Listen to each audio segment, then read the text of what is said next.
Okay, hockey fans, you're back. All right, let's get into this right away.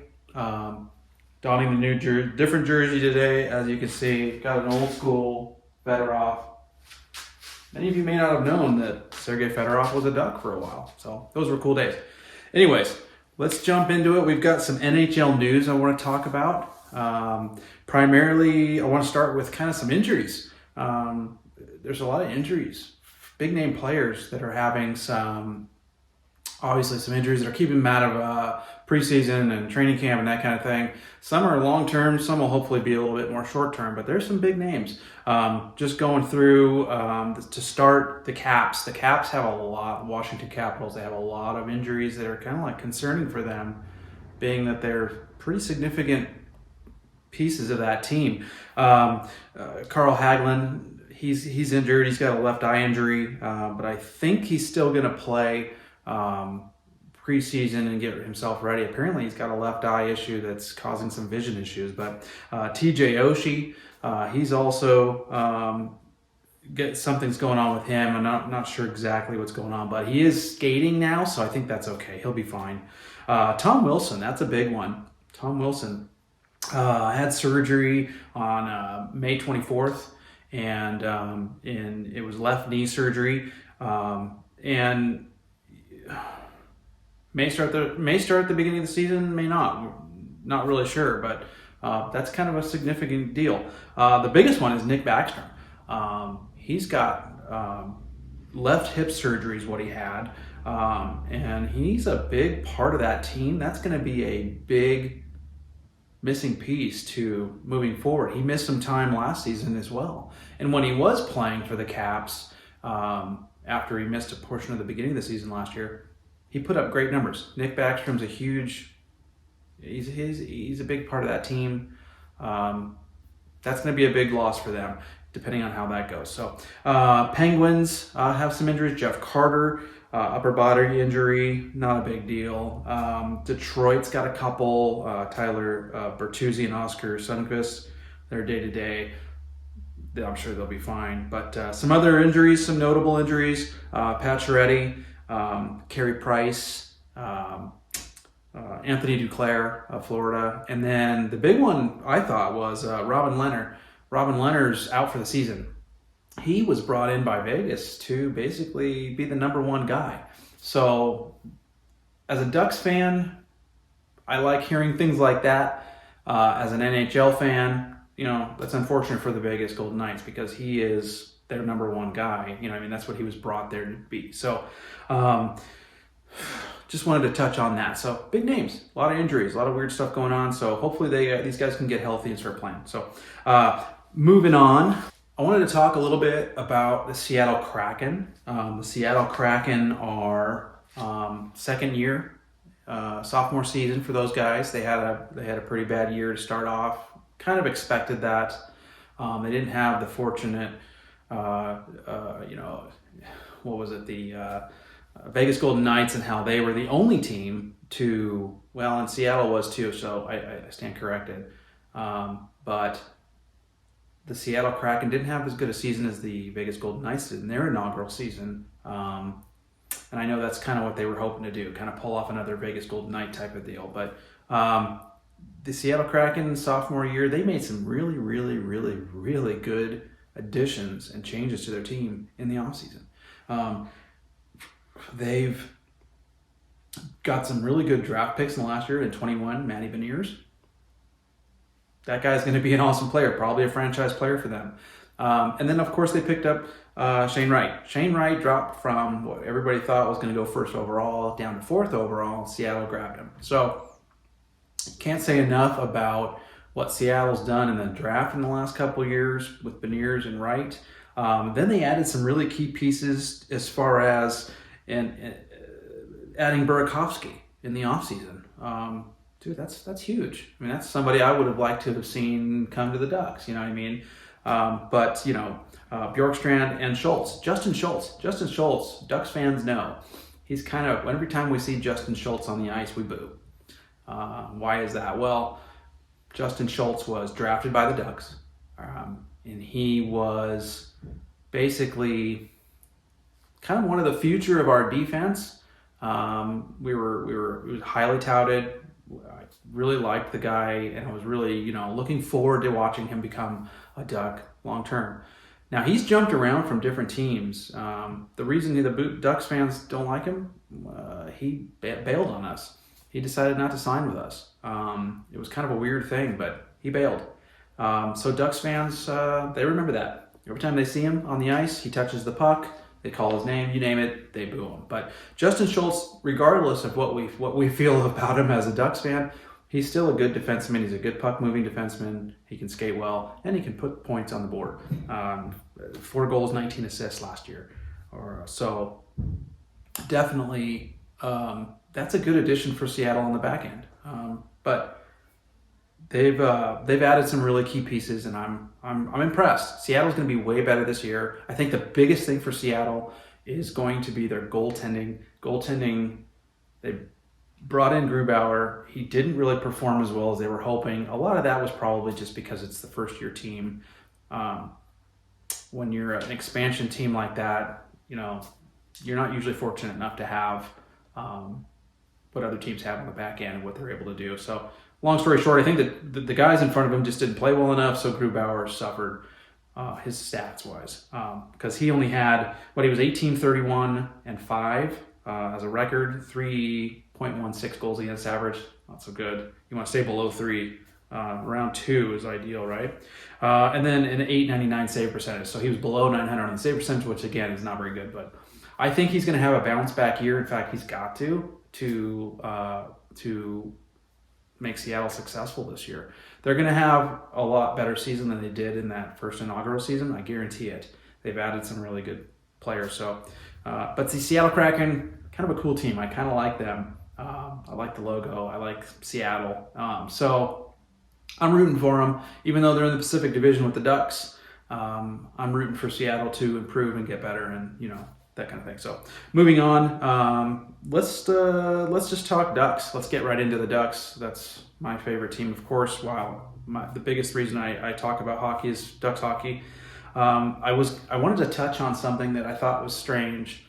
I really thought that Sonny Milano was going to be a Duck moving forward.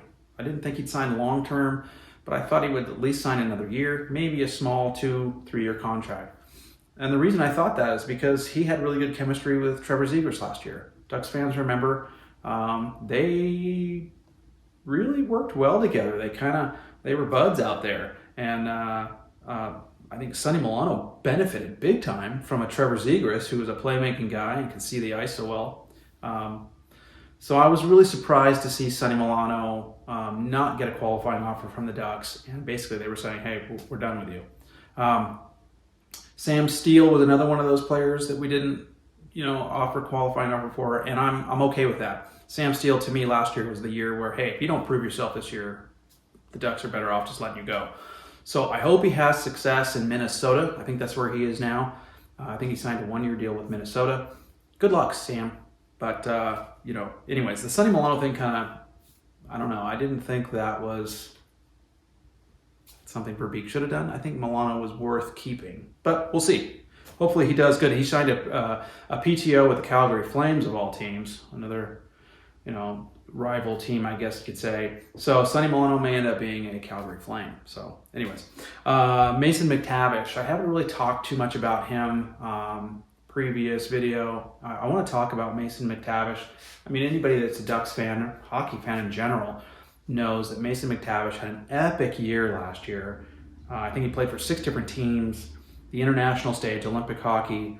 He represented Team Canada, and he was the MVP of the World Juniors. So the guy had amazing stats, 48 goals over the span of all 6 teams that he played for, including the Ducks, by the way. He did play for us, as we all remember, and he scored his first NHL goal. But, man, Mason McTavish is a stud. Let's just put it out there. You watch him. Hopefully he's not a dud. You know how we watch a lot of younger guys. They're super, super good in the minors. They're super good in the World Juniors or whatever it might be, and they're highly touted. They get drafted high, and then what happens? They kind of stink moving forward. They're not the greatest, they're not all they're cracked up to be, and all the hype is kind of like, eh. So, and we see it a lot. Playing at the NHL level is, let's face it, it's the best league in the world. And it's where everybody wants to play. So to be able to play in the NHL, you've got to be good. And I think Mason McTavish is going to be a stud in the NHL, a stud for the Ducks.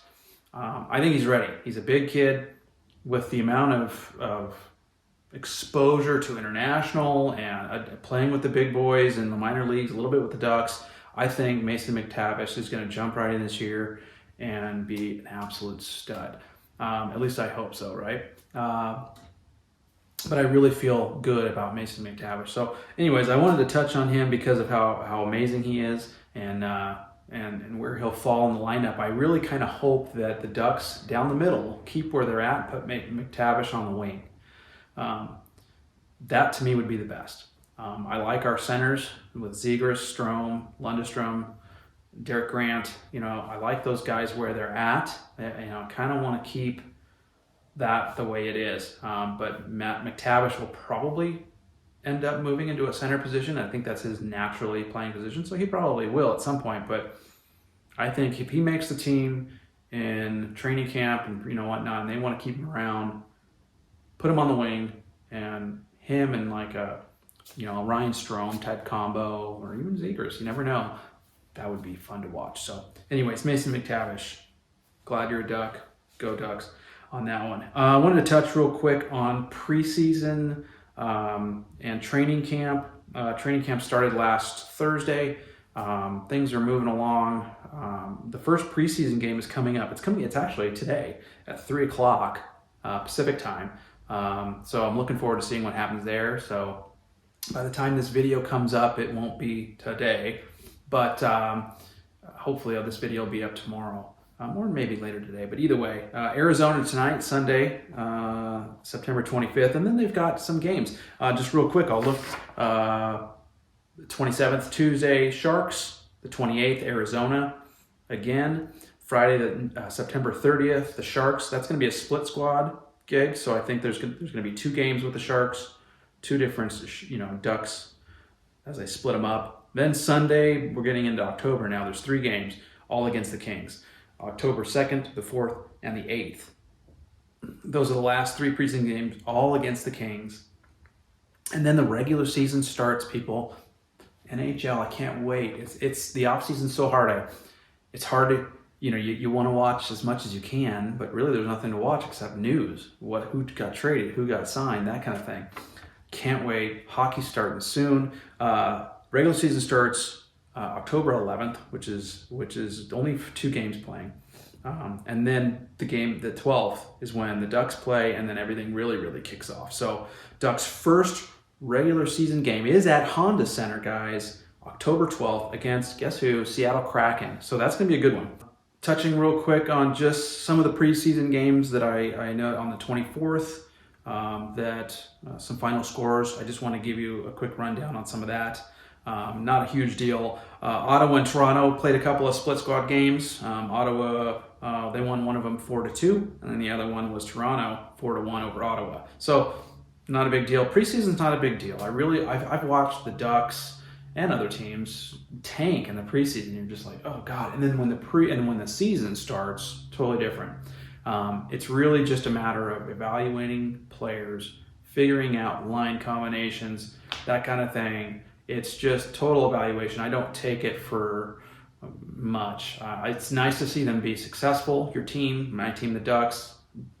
But if they were, how many games they have? Like 1, 2, 3, 4, 7 games. If they were 0-7 on all of them, that would be a little discouraging. But at the same time, I don't take that as, now they're going to have a horrible season. Just not the case. It's really just a litmus test for a lot of the players and the coaches to figure out who they want to keep on the team and who works well with other players so they can put line combinations together. So pretty exciting. A couple other scores.